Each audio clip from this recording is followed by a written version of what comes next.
युक्तियुक्तकरण किया। नई नीति के विरोध में कांग्रेस के द्वारा प्रदेश व्यापी आंदोलन किया गया। इसी क्रम में पूर्व डिप्टी सीएम टीएस सिंहदेव के नेतृत्व में जिला कांग्रेस कमेटी सरगुजा के द्वारा शिक्षा न्याय के तहत जिला शिक्षा अधिकारी के कार्यालय का घेराव किया गया। डिप्टी सीएम ने सरकार पर निशाना साधते हुए सरकार के पास पैसे की कमी बताई। दरअसल भाजपा सरकार के द्वारा प्रदेश भर में युक्तियुक्तकरण किया जा रहा है, जिसको लेकर प्रदेश भर में शिक्षकों ने भी इसका विरोध किया है। तो वहीं अब कांग्रेस भी सरकार की नीति का विरोध कर रही है। बताया जा रहा है कि युक्तियुक्तकरण से कई शिक्षकों को बाहर किया जाएगा और जिसको लेकर आज कांग्रेस कमेटी सरगुजा के द्वारा पूर्व डिप्टी सीएम के नेतृत्व में जिला शिक्षा अधिकारी के कार्यालय का घेराव किया। पूर्व डिप्टी सीएम सिंहदेव ने सरकार पर निशाना साधते हुए बताया कि सरकार के द्वारा किए जा रहे युक्तियुक्तकरण से 32 से 35 हजार शिक्षक वंचित होंगे। ऐसे में बच्चों की पढ़ाई कैसी होगी, यह गंभीर विषय बना हुआ है। वहीं सिंहदेव ने बताया कि 3.5 साल के बाद जब भाजपा की सरकार बदलेगी और कांग्रेस की सरकार आएगी तो सुनिश्चित किया जाएगा कि वह सेटअप बरकरार रखा जाए।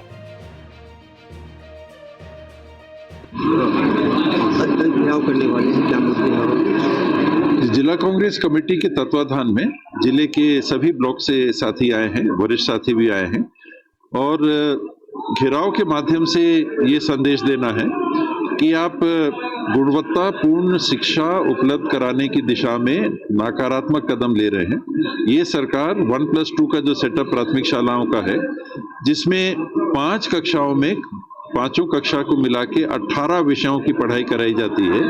अभी 2.5 शिक्षक उसको पढ़ाते हैं, आधा प्रिंसिपल हेडमास्टर को मानिए, आधा समय वो दूसरे काम में देते हैं और 2 गुरुजन को मानिए। वो 2.5 की जगह 1.5 लोग 18 विषय पढ़ाएंगे। पहली से 5वीं कक्षा तक 18 विषयों को पढ़ाने के लिए वर्तमान सरकार की सोच और बुद्धि ऐसी है कि वो ये मानते हैं कि 2.5 की जगह 1.5 लोग हम रखेंगे तो बहुत ज्यादा अच्छा काम होगा। यानी 30,000 से ज्यादा 32 से 35,000 शिक्षकों को वो बैठाएंगे। 1+2 का सेटअप 1+1 अगर करते हैं और 32 से 35,000 प्राथमिक शालाएं हैं तो सीधे 32 से 35,000 शिक्षक काम से वंचित होते हैं, हटाए जाते हैं। पढ़ाई कैसे होगी? वही हाल मिडिल स्कूल का है, 1+4 की जगह 1+3 का सेटअप वो ला रहे हैं। फिर कम से कम 5 से 7,000 मिडिल स्कूल होंगे, मैं अनुमान लगा रहा हूं, हो सकता है 10 भी हों। तो 10,000 में से 10,000 एक टीचर वहां कम होंगे। वहां पर 5 विषय हैं मिडिल स्कूल में जो पढ़ाए जाते हैं, उन 5 विषयों को पढ़ाने के लिए एक हेडमास्टर के साथ 4 शिक्षक हुआ करते थे। अब आप हेडमास्टर के साथ 3 शिक्षक छोड़ रहे हैं। हेडमास्टर के अन्य काम पकड़िए तो आधा समय वो दे पाएंगे पढ़ाई में और 3 शिक्षक, तो 3.5 गुरुजन 5 विषय पढ़ाएंगे मिडिल स्कूल में। जो बुनियादी शिक्षा है, high school high secondary school को हमारे बच्चों को तैयार करना और आने वाले समय में कंपटीशन में भाग लेना, कलेक्टर बनना, डॉक्टर बनना, इंजीनियर बनना, दूसरे काम में अपने आप को तैयार करके नौकरी के लिए उपलब्ध अपने आप को कराना, नौकरी के लिए सक्षम अपने आप को बनाना, तो ऐसे हमारे बच्चों को अभी से ही वो और पीछे कर दे रहे हैं।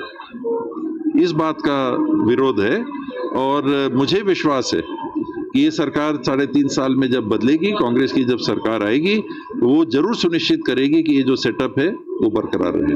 प्राइमरी में 1+2 और मिडिल में 1+4, अब वो सरकार आने की बात है।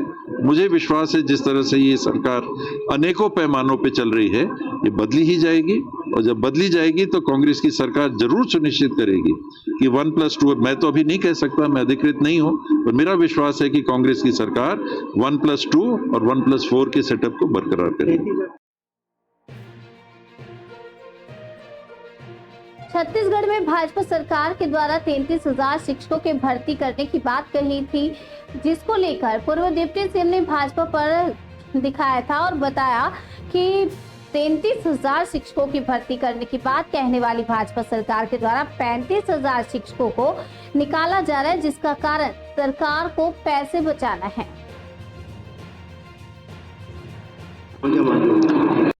विधानसभा में बृजमोहन अग्रवाल जी उस समय शिक्षा मंत्री थे और उन्होंने विधानसभा में ये कहा कि हम 33,000 शिक्षकों की भर्ती करने जा रहे हैं। वो 33,000 भर्ती के जगह 35,000 हटाए जाएंगे अकेले प्राइमरी में, हाई स्कूल के अलग। क्या वजह है? पैसे बचाना है सरकार को, सामाजिक दायित्व के निर्वहन के बनस्पत ये पैसे बचा रहे हैं। दुनिया कह रही है कि शिक्षा और स्वास्थ्य के क्षेत्र में, शिक्षा में कम से कम 6% जीएसडीपी का और 3% स्वास्थ्य के लिए आपको पैसे देने हैं। वो पैसे उपलब्ध कराने की स्थिति में सरकार नहीं है, तो जो बजट कम है उस बजट में और कटौती कर रही है। अभी 4% से ज्यादा ये सरकार मेरे ख्याल से शिक्षा को नहीं दे रही होगी, और 2% से नीचे स्वास्थ्य विभाग को देती है जीएसडीपी का, उसमें भी कटौती। अभी तो स्वास्थ्य विभाग का चालू नहीं हुआ है।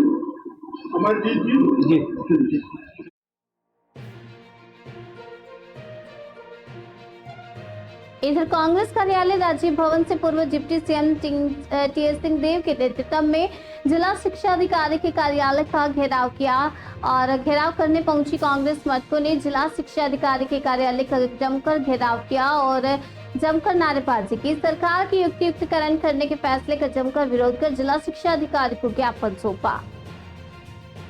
घेराव करने आए थे जिला शिक्षा अधिकारी, क्या मामले को?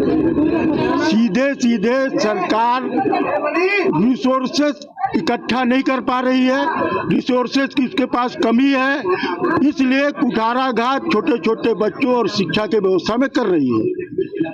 इसको जो आमदनी होना चाहिए, शराब से आमदनी, फलाने से जानी, वो जूता चप्पल बांटने पर खर्चा कर रहा है। इन बच्चों को और शिक्षा के नाम पर जिन लोगों को मार रहा है, विकलांग लोग हैं, उनको 70 किलोमीटर, 3 महीने का 2 महीने का बच्चा है, उसको भेज दे रहे हैं 120 किलोमीटर।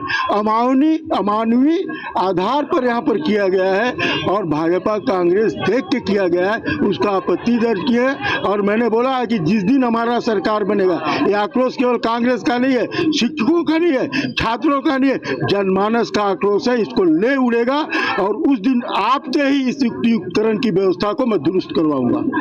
धन्यवाद।